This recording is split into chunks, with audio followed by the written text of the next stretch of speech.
refreshing drinks, and luxurious accommodations? Then look no further, or listen, rather, than All in a Day's Drive. The podcast that takes you on a journey through the great Commonwealth of Pennsylvania, history, the outdoors, hiking, skiing, shopping, and more. From the stunning landscapes and historic landmarks to the world-renowned attractions, we'll show you the beauty and wonder that Pennsylvania has to offer.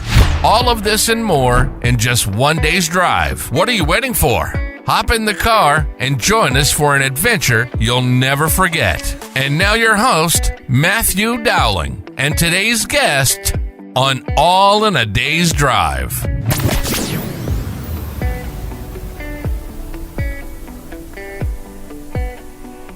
Thanks for tuning in to another episode of All in a Day's Drive. I'm your host, Matt Dowling, and today I am at Harmony Acres Dairy, a dairy farm out in the Bell Vernon area. I want to thank you for making some time to talk to us and to be on the program here today. So I guess we'll just jump right into things. You have a lot of dairy cattle here, and you guys you milk those cows. I know you recently started doing some of your own bottling. Why don't you tell me a little bit about what inspired you to operate a dairy farm rather than beef cattle or so forth? Yeah, I will say the dairy farm has been in my husband's family.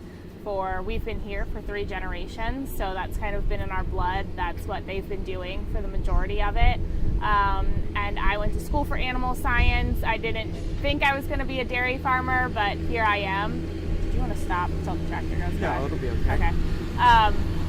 So I think one of the things that inspired us to start bottling our own milk, because we still ship a lot of it to a larger dairy, is during COVID, when people were locked down and couldn't get out to the grocery store or just couldn't even get anywhere, and food shortages were like a real problem.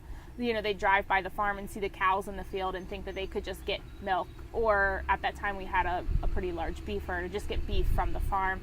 And that wasn't really how we were set up. We didn't do any direct-to-consumer marketing or products at that time.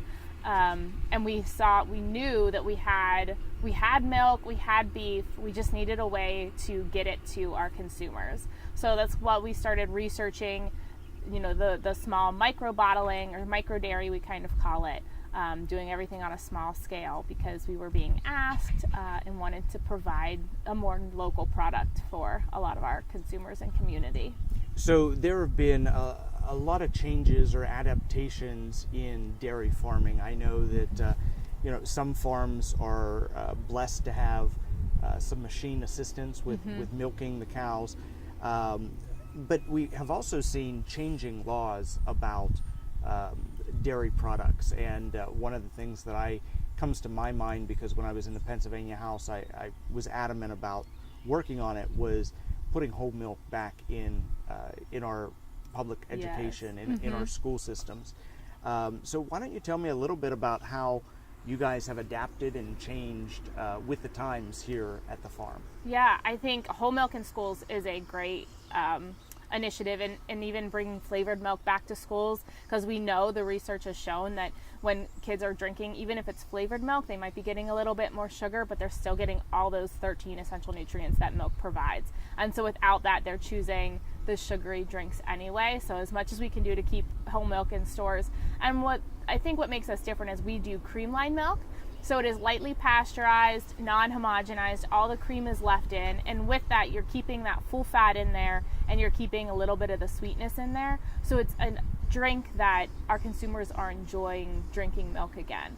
Because when they're used to, in schools, they're only getting 1%.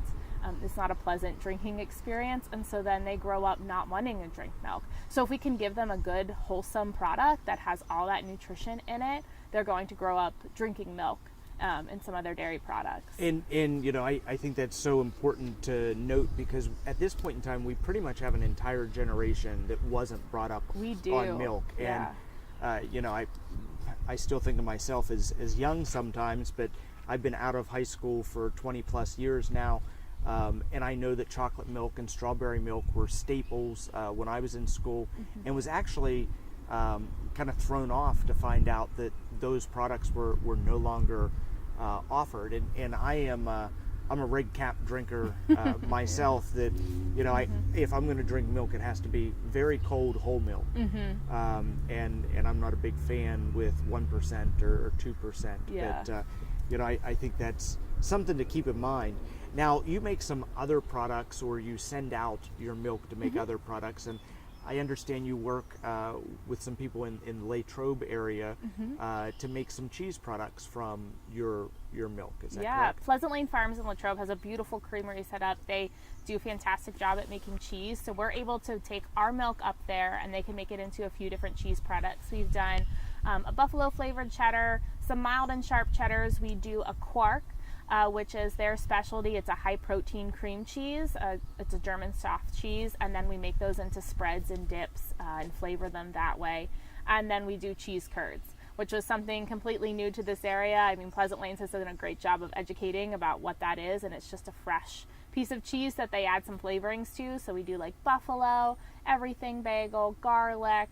He has a whole line of just ways that we can increase the value of our milk and provide people with some more dairy products to choose from. Now, a cheese curd, and I've had the deep fried cheese curds places. I also I'm an Aldi shopper a lot of the time, and unless I stop at a roadside stand to pick up some fresh produce, and they carry cheese curds that are pretty good. Is the fat content or the amount of cream higher in a cheese curd than in other cheeses, or is there any difference? I don't know if I can speak to that. I would have to ask Jason those specifics. I mean, it's going to be very similar to what cheese is. It's just not aged. You're not getting like that sharp, like traditional cheddar taste to it. The cheddar cheese curds themselves are just very mild in flavor, like a mozzarella. So then that's why they add some different flavorings to it to jazz them up. Sure. So, here on the farm, I understand from your website that you guys use a process of rotational grazing. Yes. And how do you on the farm here at Harmony Acres decide what you're going to move to which pasture, and how often do you make those changes? Yeah, so we are blessed right here in our area here. We have a little under 1,000 acres, and we believe on getting cows out on grass as much as possible and using that as part of their daily ration, or like what they're going to be eating. My husband does a lot of that, so we do a lot of cover crops. I mean, they graze on a variety of different grasses, sunflowers, sorghum grass, wheat, rye, and then we just put them on a different pasture, take them off for a few days, and then allow that pasture to regrow. And then one of the other things that we're doing is we'll do like co-species grazing with a few of the pastures. So we have a sheep flock that then the sheep will go in and they eat different things than the cows eat. And then I have a chicken tractor that I can put in behind them, and then the chickens will clean everything up that the cows don't consume. And then actually the chickens pick through some of their manure and are able to scratch that manure better into the system, or better into the ground. So then they are kind of tilling that ground a little bit for us as well. So we put a few different species in each pasture and then move on to the next one. So, we mentioned the term direct to consumer, and so many people right now, I have found, want to know where their food comes from. Yeah. My wife, she grew up with her grandparents being farmers, and she always makes the joke that they knew where their beef came from because their grandmother would name a cow after every one of the grandkids in order. So they that's how they would rotate the frozen beef. So you knew if you were having a Becky burger or so forth.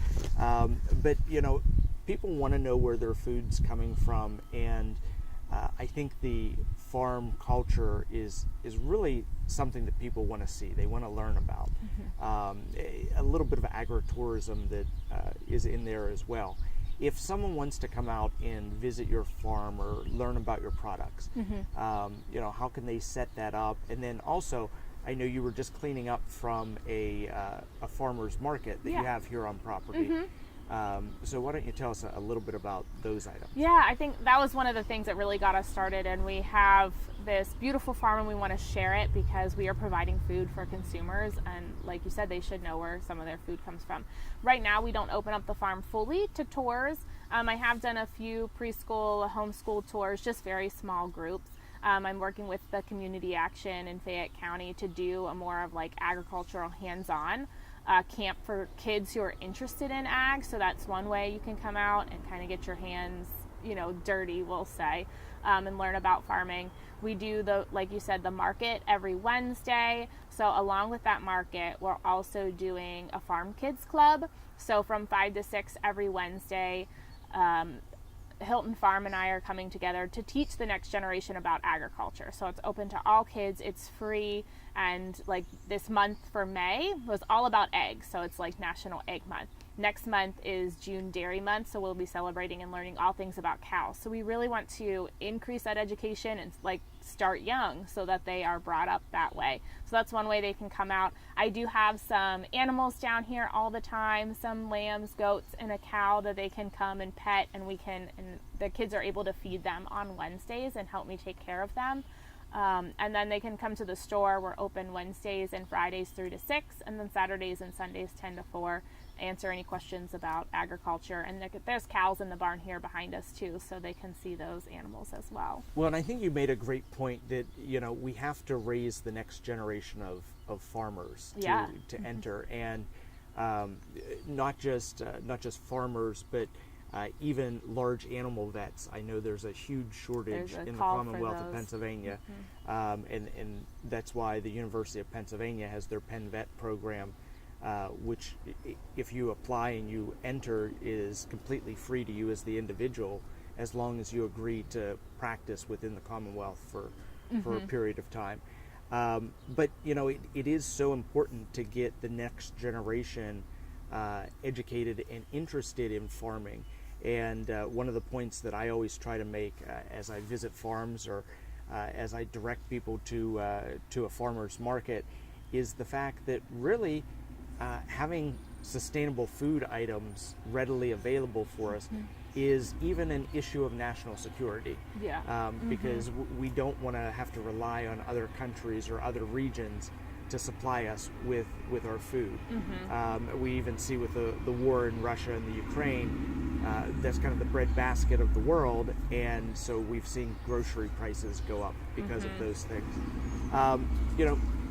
Tell me a little bit about some of the young people that come out to the farm, and you already told us some of the things they get to help you with, but do you think there is interest in operating farms from the next generation? I mean, locally, we've even seen farms that we've worked with either through our market, and now these are young adults that are coming back to the farm or homesteading or getting involved in some fashion that way, which is energizing as well, because even if they're adults, they want to make a career of this or like provide food alongside us to help the community.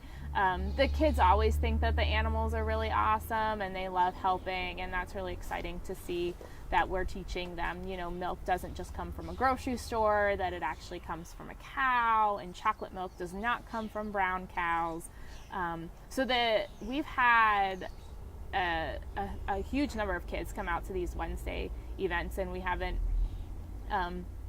really even expanded it that much. So it's really refreshing to see that these kids are interested in learning and want to get their hands dirty. And I think the first day we had it, we were planting, and so then that's something they can, they're going to grow something this year that they can harvest then in the summer, in the fall.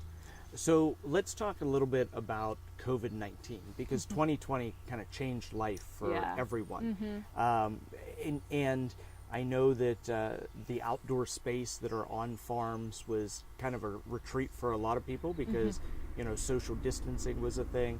Are there any long-term impacts here at Harmony Acres that were born out of COVID-19? Any processes you had to change? For the farming side, not so much, but that's kind of how our processing side started. So we bought our pasteurizer in the spring of 2020, and then it kind of grew off from there. So I would say COVID pushed us into wanting to do this. We had wanted to do it for a long time and just never, things come up, life happens, there's no real push to do it. And then when we were hearing those concerns from people coming and the community wanted something local, that kind of changed a lot of our perspective of, what should we be doing with the dairy? And I think we need to start marketing direct to consumers from here on out. So let's talk a little bit about how you prioritize the health and welfare of the animals you have here. I think people just, they just assume if they're not a farmer themselves that you put the cows out to pasture and there's not a whole lot more you have to do with them. So tell us a little bit about how you care for and maintain the animals you have here on property. Yeah, you talked about veterinarians. I think we have one of the closest people we work with in the farming world is our veterinarian, and they come out a lot of the things, some of the things we can do ourselves and diagnose, and then they come out and do herd checks. They help us, diagnose problems, and they're checking for they check all of our pregnant cows to help us know when they're going to calve in, and we just have that really great working relationship with them to keep the herd as healthy as possible. Now, do you and your husband birth the cattle whenever you have a pregnant cow, or do you have to bring a vet in to assist with that? So ideally they do it all on their own, actually. Yeah, if there is an assisted birth, we help. Hopefully any of those calls that we have to make to the vet are very few and far between, because that's when problems are really arising. So most of the cows do it all on their own, just as nature intended, and then we help them kind of transition into the milking herd and then take care of that calf from there. So let's talk a little bit about some of the other crops that you have here on property. We've been focusing mainly on your dairy farming, and that's what you guys are known for. But what are some of the other crops that you grow and use here on the farm? Yeah, we work with a number of other local farmers too to help us plant and spray and harvest all of that. We do a lot of hay and pasture ground. The ration for them is very forage based. We do corn and soybeans, and then wheat. So wheat and rye are some of the other things that we do. So, a lot of people know that that you have to maintain those crops sometimes by using, some type of chemical to spray the field.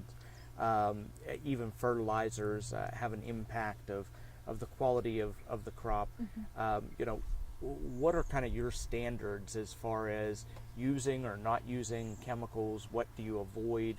And how do you get that fertilizer to the right, the right consistency and so forth that it is benefiting your crops? Right. So I think one of the main things we do is we have some custom guys come in and use the manure from our manure pit, and we spread that right back on the fields. So that's helped us a lot in fertilizer costs. We're using, what we have on farm and putting it directly back on the fields, and the technology they have now, they're able to map out the fields and see which parts or which areas of the field need more fertilizer than others, so that we're not just blasting it or, putting a ton down where it isn't needed. So technology has helped us greatly, and that's the same thing with some of the other fertilizers. You're able to precision and put it in where it's actually needed. Before, when we didn't have those technologies, things weren't done, I would say, as effectively. So we're just getting better and better with using all of those. We do use some GMO crops, which has helped us cut down on the amount of sprays and pesticides that we're able to use. And then my husband's really big on, we do a lot of regenerative farming practices. So no tilling and trying to use the ground and cover cropping, and so that the ground is covered throughout the winter and that soil isn't eroded away, and we're just maintaining soil health so that when we go back to plant it in the spring, that soil is a lot healthier for the next crop. So you mentioned, that you need to preserve the nutrients and so forth that are in that soil to end up getting the best product out. What type of soil testing do you do, and are you able to work with Penn State Extension, or Yeah, my husband can talk a lot more to that, but we do get mostly all of our fields tested every couple years, so that we know which parts of the field need which, or are deficient in something, so that we can add that back to the field. And Penn State does do a great job of helping us with some of those tests.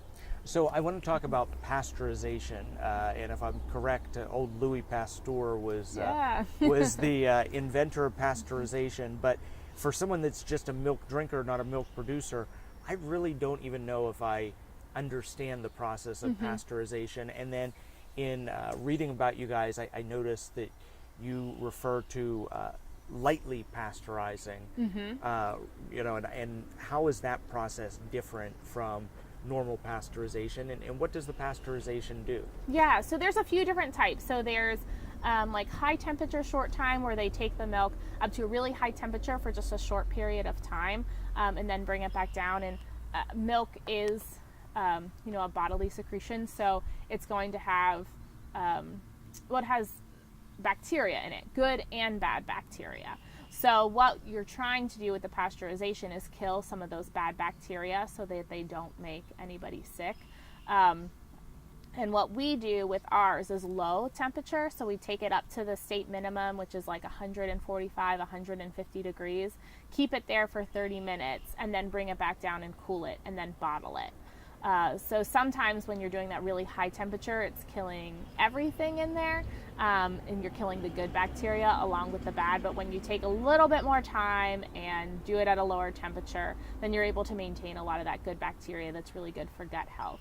And then we also do not homogenize it, so all of the cream is left in. What happens in the grocery or in the larger dairies, they will take that cream and put it through basically a strainer to break up those fat globules, so that it kind of started with housewives in the 50s didn't want to have to shake the glasses of milk anymore. Okay. And so when you have a big fat globule, that's what rises to the top because of density. When they've broken those up, then they distribute evenly throughout.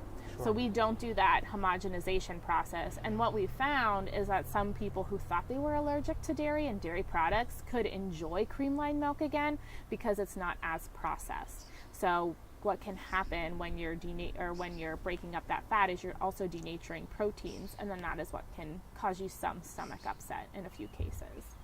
So if I understand what I was reading correctly, the fact that you don't homogenize, that makes your milk a little bit sweeter, or gives it unique qualities. Yeah, is that correct? It is. Yeah. So there was a farm, Stevens Farm, right over the hill. They actually, for many years, they bottled raw milk and sold it on farm, and so that's what a lot of the local people remember. And so this is the very same feel and texture and sweetness as raw milk, because when you're not taking that cream out, you're leaving some of the sugars in, so it's naturally a bit more sweeter. And we go back to kids enjoying milk.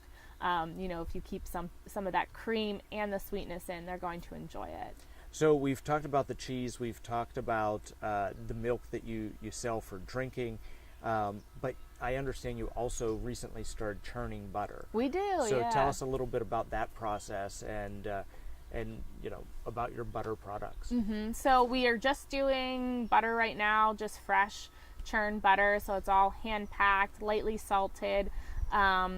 We have it in a few bakeries right now who are testing with it. You can buy it, like I said, half pounds and pounds, and it's just it has a little bit of sweeter taste than the butter that's in the grocery store, and just something different that people, have been looking for.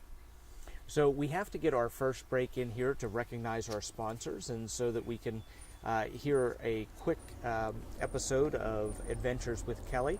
When we come back, we will be talking a little bit more with Harmony Acres Dairy. So stick with us here on All in a Day's Drive. You're listening to All in a Day's Drive. Stay with us while we top off our tank and order an MTO. The journey across Pennsylvania will continue right after this pit stop.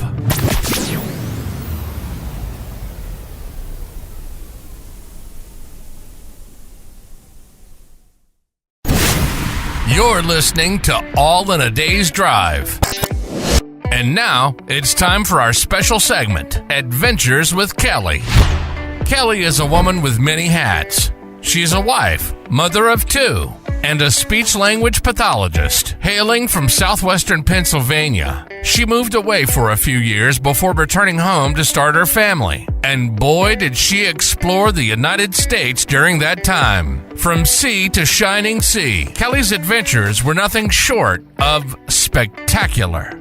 But you know what? Since returning home, Kelly's perspective on her hometown and the surrounding areas has shifted dramatically. She can't stop daydreaming about her next adventure, whether it's exploring a new place or simply getting lost in the woods. And now, she's here to share all her wonderful travel tips and insights with us. So let's buckle up, get the kids in the car seats, fill up our tanks, and join Kelly and her family on this exciting ride. All in a day's drive, where the fun never stops.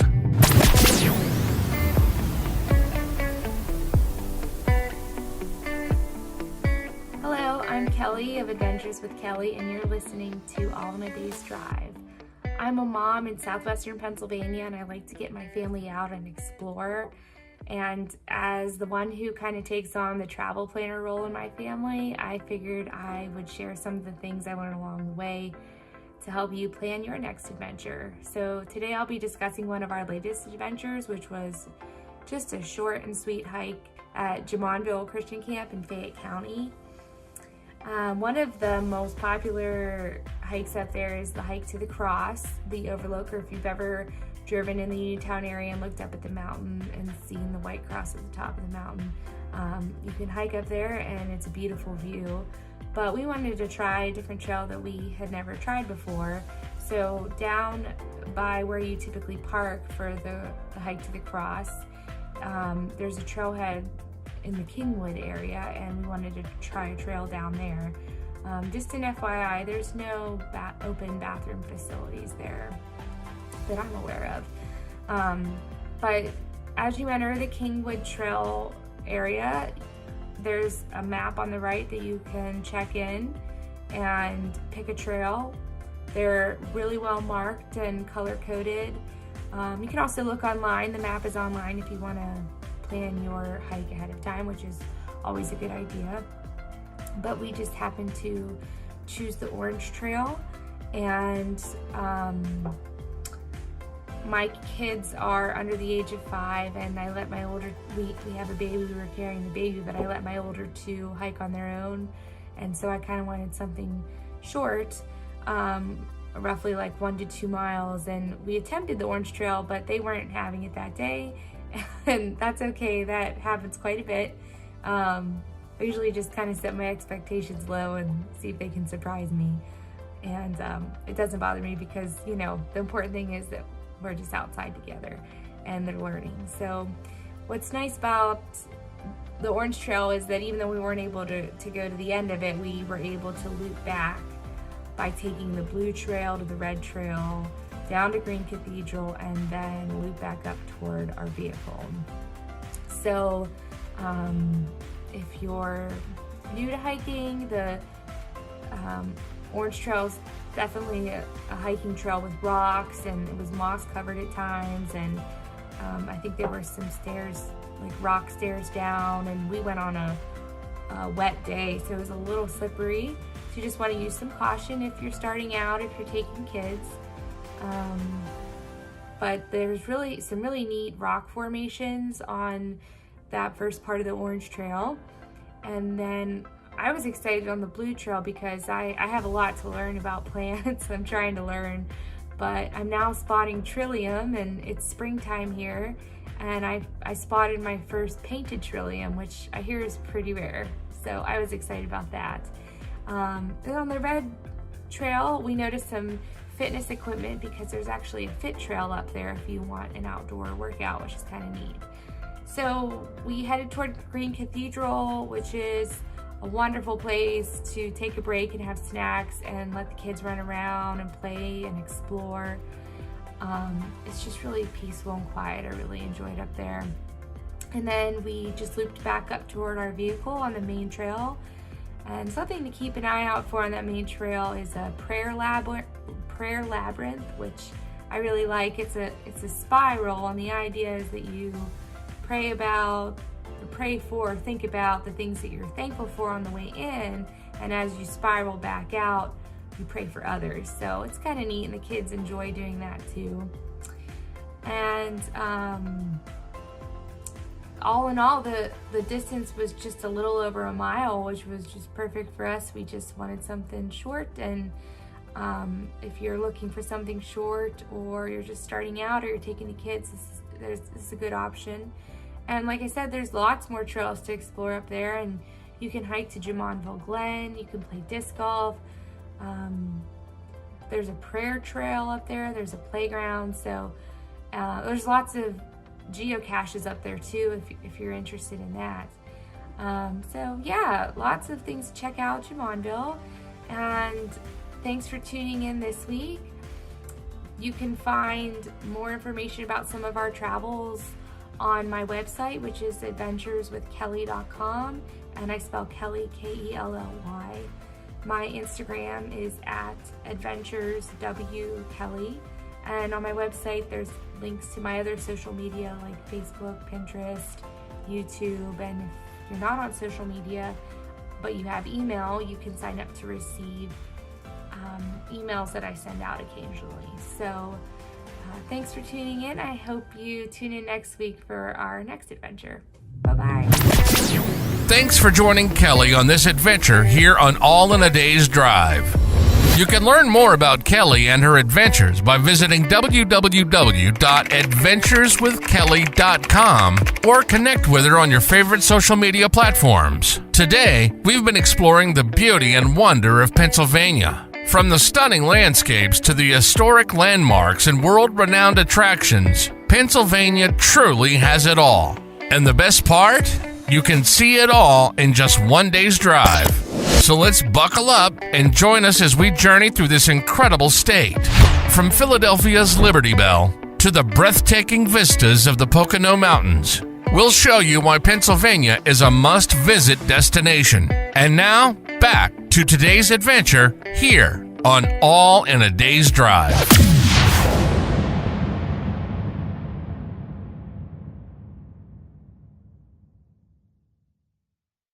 Coordinated 360 is comprised of three main divisions: marketing, political consulting, and event management. For today, let's discuss event management. Our event services, under the direction of owner Rebecca Dowling, can take charge of planning and hosting your conferences, conventions, meetings, exhibitions, trade shows, seminars, festivals, and any private gatherings, such as birthdays, weddings, or showers. Our team can handle finding vendors, issuing invitations, and even use social media to advertise the event. We pride ourselves on our customized event decor. No longer just for kids' birthday parties, balloons bring delight and joy to everyone regardless of age. Whether you need balloons to enhance a birthday, corporate function, or themed party, we have the necessary supplies and designs to make it special. Our balloon arches, walls, columns, and centerpieces, plus any custom or specialty designs, are available in Fayette, Greene, Somerset, and Washington counties. For more information on our services and decorations, please call Rebecca at 724-317-2892 or contact us through email at info@coordinated360.com. We also encourage you to check out our Facebook page or visit coordinated360.com to see some of our previous work. When it comes to buying a home, what you see isn't exactly what you get. That's why home buyers should call Dave Dowling at Grandview Inspections at 724-208-4108. You'll see colorful flowers, freshly painted walls, granite countertops, gleaming hardwood floors, and other touches. What you can't see is the cracks, ancient plumbing, dangerous wiring, or broken appliances that might be revealed when you hire a home inspector. And when it comes to home inspectors, knowing yours has the qualifications and experience needed should be your number one concern. Dave Dowling with Grandview Inspections is an architectural engineer with over 30 years of commercial construction experience and hundreds of inspections under his belt. A home inspection is an opportunity for you to hire an expert to walk through the home and prepare a report outlining the home's major components, what needs immediate attention, and what will require maintenance after you move in. Your home is one of your biggest investments, so make sure your investment is everything you hoped it to be. Call Dave Dowling at Grandview Inspections at 724-208-4108. Nestled in the heart of the Laurel Highlands, the Christian W. Clay Winery and Ridge Runner Distillery offer handcrafted wines and spirits using locally sourced grapes and ingredients. Stop by our Tokyo, Pennsylvania tasting rooms, located just across the street from each other, or pick up a bottle at our wine cellar on Route 40, the National Road. Join us at the distillery on Sunday, June 11th from 2 to 5 p.m. for music by Joe Matarakowski and press paninis and gourmet dips. Then mark your calendar for June 24th for the Christian W. Clay Annual Lavender Festival. For more information about the Christian W. Clay Winery, call 724-439-3424. And for Ridge Runner Distillery, call 724-434-6659. Christian Clay Winery and Ridge Runner Distillery, the Laurel Highlands' premier purveyors of locally made wine and spirits. Thanks for staying with us in All in a Day's Drive, and we are out on a farm, which is one of my favorite things to do, is to visit different farms that are in our area. And I know even travelers through our region are interested in buying something signature, buying something local. I had the honor to serve the people of Somerset County for a 6-year period. And, maple syrup is what they are so proud of out in that area. So if you're coming through, you have to buy some actual maple syrup in Somerset. But let's talk about some of the products that you're known for. And I wanted to kind of back up and talk a little bit more about the farmers market, because it's not just you and your products, correct? Correct, yeah. So the market here on Wednesday evenings features 15 to 20 different vendors, local vendors, food trucks that are coming together to really showcase what Fayette County and the surrounding areas has to offer. We have since the beginning, we featured a lot of different products in our store, and then have extended that because our store has not grown right yet. So I wanted to be able to offer from fresh vegetables, plant starts, artisan goods. There's a ton of different things. We have a few farms that we're working with that are doing mushrooms and microgreens, and they're able to bring those and showcase, what they have and share it with the community. So we have a variety of different people coming every week, a lot of different things for them to sample. And then we keep a pretty robust line of products in the store. So some maple syrup, honey. I have a freezer full of beef, pork, some of our lamb, chicken. Any homemade mustards? I have not mustards per se, but I have some pickles and sauces and some jams from the Pickled Chef out in Latrobe. A lot of the people are, folks we've done either markets with or that we know through the farming community, but it's all, local between Ligonier and Pittsburgh, of farms that we're bringing in to have products in our store. Because we know we're good at dairy, and that's, what we are focusing on, and we don't try to be all things to all people. And there's some awesome farms out there doing some amazing things. So we just want to showcase those products as well. Sure, and you mentioned pickles, and I know pickles are making quite a comeback. They're very popular right now. Even Pittsburgh has their big pickle festival. I work with a winery and a distillery on marketing some of their products, and I know they do a pickle popper moonshine now. So one of the very popular things that people like to pick up. Now, we talked about your market that's here. We talked about the farmers markets. Do you guys do any other roadside stands, or where else are your products for sale? At any stores? You can find us at Christner's in Dawson, at JP's Farmers Market in Acme, or in Hunker there. We service a few coffee shops in the area, so they buy our milk for their coffees, Bad Rabbit, Happily Brewed, Sunrise Perks. We are doing a few farmers markets this year too. We go to the Greensburg Night Market once a month. We do a market in Kecksburg once a month, one at Hilton Farm in Smithfield, and then we're doing Murraysville Market as well. Sure. So, we just have a little bit of time left here in today's program, and I wanted to first ask if there was anything that you really want to share with the listeners that we didn't get a chance to touch on, and then I wanted to give you an opportunity to get your contact information, website, etc. out there, so that people know how they can get in touch with Harmony Acres Dairy and find some of your fantastic products. Yeah, I would just welcome everyone out to the market. So our market runs Wednesdays 3 to 6, and we're going to be doing that through October. So there's plenty of time to still get here and bring the kids for the kids club, which is from 5 to 6. We just love welcoming people out on the farm on those days. Our contact information, you can find us on Facebook and Instagram as Harmony Acres Dairy, and then our website is just harmonyacresdairy.com. Well, thank you so much for taking some time out to talk to us. Like I said, I know that people are so interested in where their food comes from, and as we discussed, it's so important that we have another generation ready to pick up the baton and move forward. This has been All in a Day's Drive. Don't waste a moment of time. Start planning your adventure in Pennsylvania today. All in a Day's Drive is a production of Coordinated 360. All rights reserved. For more information, visit www.coordinated360.com or www.matthewddowling.com. Portions of today's program may have been underwritten in some way by the attraction, location, or venue discussed on the show. Rebroadcast of this program may be done free of charge for the use of promoting tourism in southwestern Pennsylvania. Nestled in the heart of the Laurel Highlands, the Christian W. Clay Winery and Ridge Runner Distillery offer handcrafted wines and spirits using locally sourced grapes and ingredients. Stop by our Tokyo, Pennsylvania tasting rooms, located just across the street from each other, or pick up a bottle at our wine cellar on Route 40, the National Road. Join us at the distillery on Sunday, June 11th from 2 to 5 p.m. for music by Joe Matarakowski and press paninis and gourmet dips. Then mark your calendar for June 24th for the Christian W. Clay Annual Lavender Festival.